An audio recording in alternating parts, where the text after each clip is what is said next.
أشهد أن لا إله إلا الله وحده لا شريك له وأشهد أن محمدا عبده ورسوله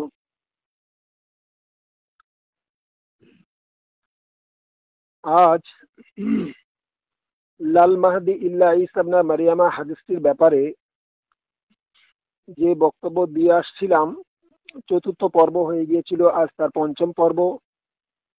বিরুদ্ধবাদীদের বিভিন্নভাবে উত্তর দেওয়া হয়েছে পবিত্র কোরআন এবং সুন্নাহ নববী থেকে।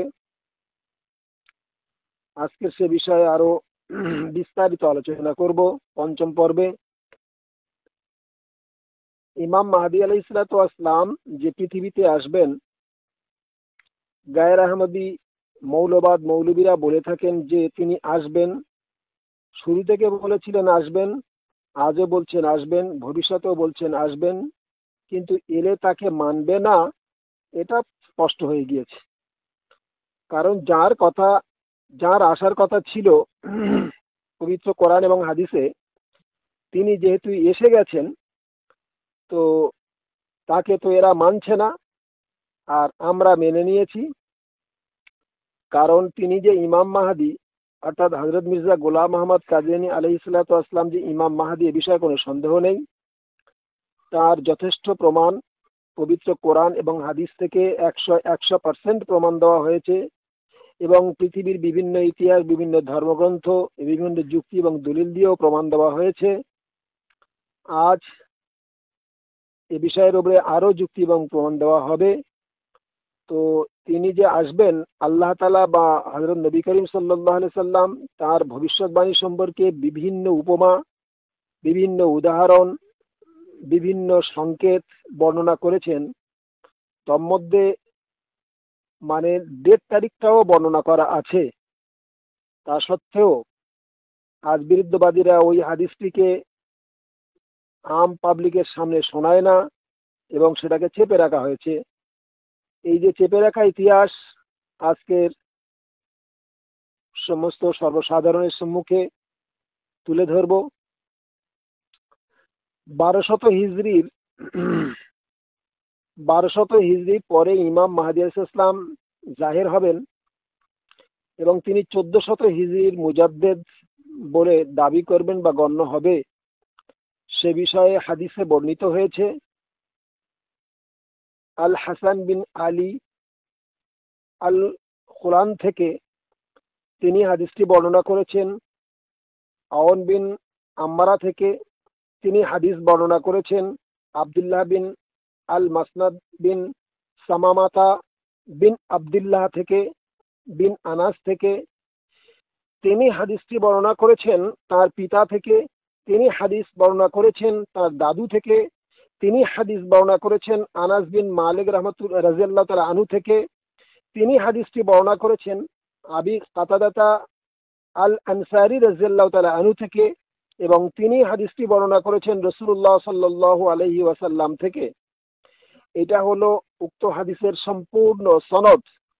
এই সনদে হাদিসটি বর্ণিত হয়েছে আল আয়াতু বাদাল মিয়াতাইনে, অর্থাৎ সেই নিদর্শন বা ইমাম মাহদী আলাইহিসসালাতু ওয়াসসালাম জাহির হওয়ার যুগ, যা 200 বছর, অর্থাৎ 200 বছর পরে দেখা দেবে। তো মেশকাত শরীফের এই হাদিসটি হানাফি জগতের বিখ্যাত ইমাম মোল্লা আলী কারি হানফি রহমতুল্লাহ আলাই, তিনি হাদিসটির ব্যাখ্যায় পরিষ্কার বলেছেন, ওয়াহুয়া বাদা মিয়াতাইনে আই বাদাল মিয়াতাইনে বাদা আলফা সানাতিন, সেই 200 বছর যা 1000 বছর পরে দেখা দেবে। অর্থাৎ খায়রুল কুরুনি কারনি সুম্মাল্লাযিনা ইয়ালুনাহুম সুম্মাল্লাযিনা ইয়ালুনাহুম। রাসূলুল্লাহ সাল্লাল্লাহু আলাইহি সাল্লাম বলেছিলেন যে আমার জামানা উত্তম, তারপরের জামানা, তারপরের জামানা। অর্থাৎ প্রথম যুগে 200 বছর বাদ দিয়ে তারপরে 1000 বছর, অর্থাৎ 1200 বছর। তো 1200 বছর পার হয়ে যাওয়ার পরে 1300 বছরেই তিনি জন্ম নেবে পৃথিবীতে। এটা পরিষ্কার স্পষ্টভাবে বলা হয়েছে। হ্যাঁ, এবং হাদিসটি আছে সুনানে ইবনে মাজা এবং আয়াতটি 294 পৃষ্ঠায় করাচি পাকিস্তানের ছাপা, এবং মুসনাদে আহমদ বিন হাম্বাল এবং মেশকাত 471 পৃষ্ঠাতে বর্ণিত হাদিসটি রয়েছে। তো হাদিসের সনদের যে রাবিগুলি আছে সেই রাবি সম্পর্কে বলা হয়েছে যে বহু ওয়াসিকাতুন, এরা প্রত্যেকে উচ্চ পর্যায়ের রাবি। এই উচ্চ পর্যায়ের রাবিদের দ্বারা যে হাদিসটি বর্ণিত হয়েছে সেই হাদিসে স্পষ্ট বোঝা গেল যে ইমাম মাহদী আলাইহিসসালাম 1400 হিজরির পূর্বে জন্মগ্রহণ করবেন। সুতরাং বিরুদ্ধবাদীরা কি এই হাদিসগুলি নিয়ে একবারও যাচাই বাছাই করেন না বা পাবলিকদের সামনে কেন রাখেন না? আজ 1440-42 হিজরি পার হয়ে যাচ্ছে, অর্থাৎ 1450 বছর পার হতে চললো, তথাপিও এখনো পর্যন্ত ইমাম মাহদী আলাইহিসসালামের খোঁজ নেননি বা নিচ্ছেন না, এবং যিনি এসে দাবি করেছেন তাকে মানছেন না এবং তার বিরোধিতা করছেন। কতটুকু যুক্তিসঙ্গত তার বিরোধিতা করা আর কতটুকু যুক্তিসঙ্গত যে তাকে মান্য করা, সে বিষয়ে আপনাদের সম্মুখে বিস্তারিত উপস্থাপন করব। উক্ত হাদিসটির সম্পর্কে বিরুদ্ধবাদীরা বলেন হাদিসটি জয়ীফ। এই কারণে বিরুদ্ধবাদীরা হাদিসের উপরে প্রাধান্য দেয় না। তো হাদিসটি নিয়ে আমি একটু সমালোচনা করি। আরবি 4th হিজরি শতাব্দীর যুগ সংস্কারক ইমাম আবু আবদুল্লাহ আহমদ বিন মুহাম্মদ বিন হাম্বাল রহমতুল্লাহ আলাই, ইনি এই হাদিসটি বর্ণনা করেছেন। যিনি জন্মগ্রহণ করেছিলেন বাগদাদে আরবি 164 হিজরিতে এবং মৃত্যুবরণ করেছিলেন আরবি 241 হিজরিতে জুম্মার দিন, অর্থাৎ শুক্রবার। তিনি বলেন, পবিত্র কোরআনের একদল মুফাসসিরে কোরআন এবং একদল হাদিস বিশারদদের মুহাদ্দিসিনে কেরাম, অর্থাৎ আয়েম্মায়ে মুহাদ্দিসিন এবং আয়েম্মায়ে সাহাবাদের একটি জামাত হাদিসটিকে সহি সূত্রে বর্ণনা করেছেন। তিনি তার মুসনাদে আহমদে হাদিসটিকে সহিউর রেজালে বর্ণনা করেছেন। এটা কে বলেছেন? স্বয়ং যিনি হাদিস বর্ণনাকারী, যিনি সাধারণ নন, বরং তিনি একজন মুজাদ্দিদ ছিলেন। 4th হিজরি শতাব্দীর মুজাদ্দিদ, যিনি আল্লাহ তাআলার তরফ থেকে এসেছেন এবং আল্লাহ তাআলার পক্ষ থেকে তিনি মুজাদ্দিদ বলে দাবি করেছিলেন এবং 10 লক্ষ হাদিসের হাফেজ ছিলেন। সেই ইমাম আহমদ বিন হাম্বাল রহমতুল্লাহ আলাইহি হাদিসটিকে বর্ণনা করার সাথে সাথে বলেছেন যে হাদিসটির সনদে যে সমস্ত রাবি বর্ণনাকারী আছে তারা প্রত্যেকে সিকা, অর্থাৎ উচ্চ পর্যায়ের এবং সঠিক। তার সাথে সাথে তিনি বলছেন যে অধিকাংশ মুফাসসিরে কোরআন এবং মুহাদ্দিসিনে কেরামদের একদল সাহাবীদের থেকে হাদিসটি বর্ণিত হয়েছে। সুতরাং বিরুদ্ধবাদীদের এটা যথেষ্ট হবে বলে আশা করি। তিনি হাদিস সংগ্রহ ও সংকলনের কাজ, অর্থাৎ ইমাম আহমদ বিন হাম্বাল রহমতুল্লাহ আলাইহির জীবনী সম্পর্কে সংক্ষিপ্তভাবে বর্ণনা দিচ্ছি যে তিনি হাদিস সংগ্রহ সংকলনের কাজ এমনই ভাবে দক্ষতা ও যোগ্যতার সাথে করতেন যে প্রতিটি হাদিস কোরআনের সাথে সামঞ্জস্য আছে কিনা, খবরে ওয়াহিদের সাথে মিল আছে কিনা, এমনকি প্রতিটি হাদিসের সনদের দিকে গভীরভাবে খেয়াল করতেন এবং সনদের কোনো গরমিল দেখা দিলে সেই হাদিসকে পরিত্যাগ করতেন এবং সহি সূত্র সনদের হাদিসগুলি লিপিবদ্ধ করতেন। তিনি ছিলেন 10 লক্ষ হাদিসের হাফেজ। খবরে ওয়াহিদের মুত্তাসিলুস সনদ এবং সিকা রাবিদের রওয়ায়াতগুলি বিনা শর্তে তিনি গ্রহণ করতেন। সিকা রাবিদের মুত্তাসিলুস সনদ রওয়ায়াতগুলি একত্রিতকরণ করে তার মুসনাদে আহমদ গ্রন্থে স্থান দিয়েছেন। উক্ত হাদিস গ্রন্থের 40,000-এরও বেশি হাদিস বর্ণিত আছে, যার মধ্যে ইমাম মাহদী আলাইহিসসালামের আবির্ভাব সংক্রান্ত সহি সূত্রে একাধিক হাদিস বর্ণিত হয়েছে। এই জাতীয় হাদিসগুলি আধ্যাত্মিক এলেমের হাদিসের মধ্যে শামিল হয়। তিনি মুজাদ্দিদ হওয়ার কারণে আল্লাহ তাআলা তাকে আধ্যাত্মিক এলেমও দান করেছিলেন। ইমাম শাফিঈ রহমতুল্লাহ আলাই ইমাম আহমদ বিন হাম্বল রহমতুল্লাহ আলাইকে সম্বোধন করে বলতেন, যদি আপনার কাছে কোনো সহি হাদিস পৌঁছায় তাহলে অনুগ্রহপূর্বক আমাকে যেন অবগত করা হয়।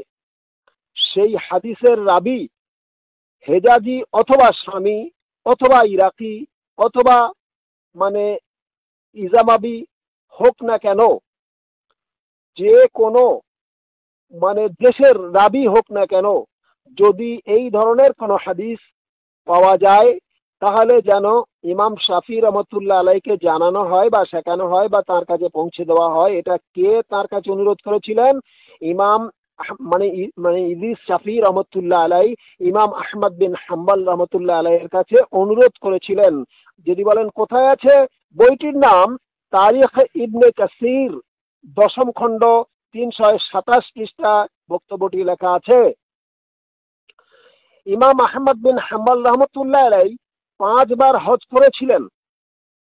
তিনি কেমন ধরনের মুহাদ্দিস ছিলেন, কেমন ধরনের মানুষ ছিলেন এবং কেমন যুগ সংস্কারক ছিলেন তার সংক্ষিপ্ত জীবনী আরো বর্ণনা করছি, দেখুন।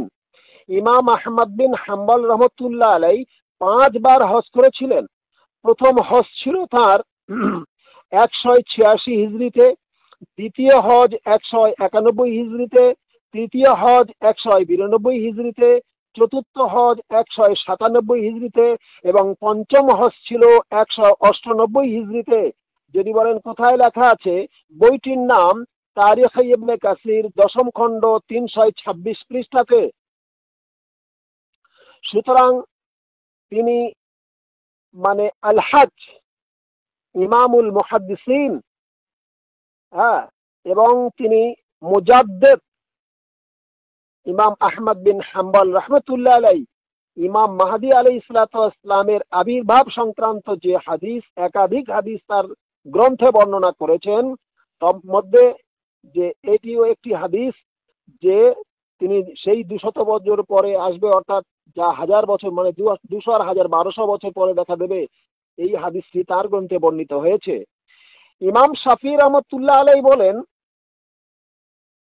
শেষ জীবনের দিকে আমার সঙ্গে ইমাম আহমদ বিন হাম্বল রহমতুল্লাহ আলাইয়ের মক্কায় সাক্ষাৎ হলে তখন দেখলাম ইমাম আহমদ বিন হাম্বল রহমতুল্লাহ আলাই এত পরিমাণে হাদিস হেফজ করেছিলেন, রেওয়ায়েত লিপিবদ্ধ করেছিলেন এবং এতই ইলম অর্জন করেছিলেন যে তার সমকক্ষ ইরাকে বা আরবে কেউ ছিল না। এত সত্ত্বেও হাদিস সংগ্রহ সংকলনের জন্য তার সফর বন্ধ ছিল না। যদি বলেন কোথায় লেখা আছে, বইটির নাম ইবনুল জাওজি, 28 পৃষ্ঠা খুলে দেখুন। উক্ত হাদিসের ব্যাখ্যায় বিখ্যাত হাদিস বিশারদ এবং মিশকাত শরীফের ভাষ্যকার ইমাম মোল্লা আলী কারি হানফি রহমতুল্লাহ আলাই বলেন, ওয়াহুয়া বাদা মিয়াতাইনে আই বাদাল মিয়াতাইনে বাদা আলফ সানাতিন, অর্থাৎ সেই 200 বছর যা 1000 বছর পর দেখা দেবে। ইমাম মাহদি আলাইহিস সালাতু ওয়াস সালামের জাহির হওয়ার যুগ, তার নাজেল হওয়ার যুগ, হ্যাঁ, পরিষ্কার ভাবে লেখা আছে। যদি বলেন কোথায় আছে, বইটির নাম মেরকাত ফি শারহে মিশকাত, 2য় খণ্ড 471 পৃষ্ঠা। সুতরাং প্রত্যেকটি বিষয়ের উপরে যথেষ্টভাবে পাঠকবৃন্দের সম্মুখে দলিল পেশ করলে পাঠকবৃন্দ যেন বিষয়গুলি নিয়ে চিন্তা ভাবনা করে। কারণ আহমদিয়া মুসলিম জামাতের পক্ষ থেকে ব্যক্তিগত কোনো কথা বলা হয় না। যা দলিল, গ্রহণযোগ্য দলিল পবিত্র কোরআন এবং হাদিস থেকে এমনই দলিল পেশ করা হয়। ইমাম আহমদ বিন হাম্বল রহমতুল্লাহ আলাইয়ের মুসনাদে আহমদ গ্রন্থ থেকে যে সমস্ত মুহাদ্দিসিনে কেরাম হাদিস জড়ো করেছেন, পাঠকবৃন্দের বুঝার সুবিধার্থে তাদের নাম উল্লেখ করছি। 1 নম্বর, ইমাম আহমদ বিন হুসাইন আল বাইহাকি রহমতুল্লাহ আলাই, যিনি মৃত্যুবরণ করেছিলেন আরবি 458 হিজরিতে, তার লেখা মারুফ সুনানে আল আসার গ্রন্থে মুসনাদে আহমদ থেকে হাদিস জড়ো করেছেন। 2 নম্বর, ইমাম আব্দুল্লাহ বিন মুহাম্মদ আল হারবি, যিনি রহমতুল্লাহ আলাই, যিনি মৃত্যুবরণ করেছিলেন আরবি 481 হিজরিতে, তার লেখা মানাকিবুল ইমামে আহমদ গ্রন্থে মুসনাদে আহমদ থেকে হাদিস জড়ো করেছেন। 3 নাম্বার, ইমাম হাফেজ আবি জাকারিয়া ইয়াহইয়া বিন আব্দুল ওয়াহাব ইবনে মান্দাহ রহমতুল্লাহ আলাই, যিনি মৃত্যুবরণ করেছিলেন আরবি 512 হিজরিতে, তার লেখা মানাকিবুল ইমাম আহমদ গ্রন্থে মুসনাদে আহমদ থেকে হাদিস জড়ো করেছেন। 4 নাম্বার, আল্লামা আব্দুর রহমান ইবনুল জাওজি রহমতুল্লাহ আলাই, যিনি মৃত্যুবরণ করেছিলেন আরবি 597 হিজরিতে, তার লেখা মানাকিবুল ইমাম আহমদ গ্রন্থে মুসনাদে আহমদ থেকে হাদিস জড়ো করেছেন। ইমাম হাকিম 5 নাম্বার, ইমাম হাকিম রহমতুল্লাহ আলাই তার মুস্তাদরাকে হাকিম গ্রন্থে আল আয়াতু বাদা মিয়াতাইনে উক্ত হাদিসটি লিপিবদ্ধ করেছেন। মুস্তাদরাকে হাকিমের বৈশিষ্ট্য হলো আলা শর্তে সহিহাইন, ইমাম বুখারী ও ইমাম মুসলিমের শর্ত অনুযায়ী হাদিসকে জড়ো করা। ইমাম হাকিম রহমতুল্লাহ আলাই বলেন, হাজাল হাদিসু সহিহুন, অর্থাৎ উক্ত হাদিসটি সহি। সুতরাং সহি সিকা রাবিদের হাদিস ছাড়া মুস্তাদরাক নাম দিয়ে হাদিস জড়ো করা যে যায় না। বিরুদ্ধবাদীরা এই বিষয়ে এই হাদিসের এই ওসুলটি মনে হয় ভুলে গিয়েছেন, তাদের মনে নেই, সেই জন্য খেয়াল করে দিচ্ছি।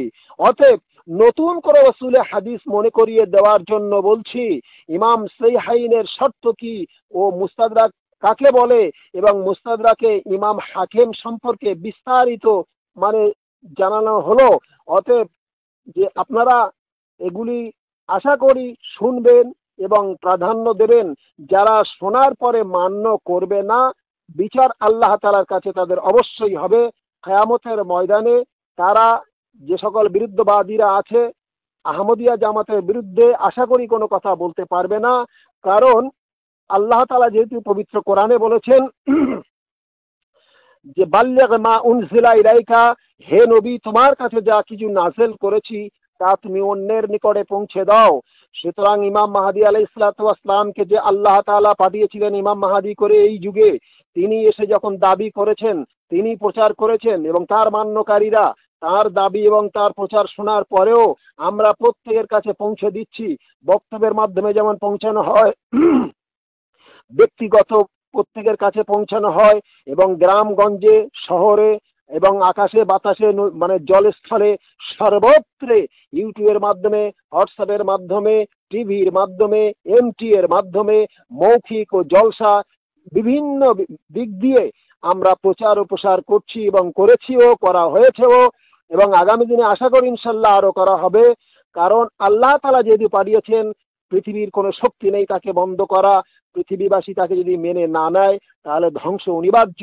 আল্লাহ তাআলা আমাদের প্রত্যেকে তৌফিক দান করুক, আমরা যেন এ যুগের সত্য ইমাম মাহদী আলাইহিস সালাতু ওয়াস সালামকে মান্য করে তার কথার প্রতি আমল করতে পারি, কারণ তিনি পবিত্র কোরআন ও হাদিসের উপরে আমল করতে নির্দেশ দিয়েছেন। ওয়া আখিরু দাওয়ানা আনিল হামদুলিল্লাহি রাব্বিল আলামিন।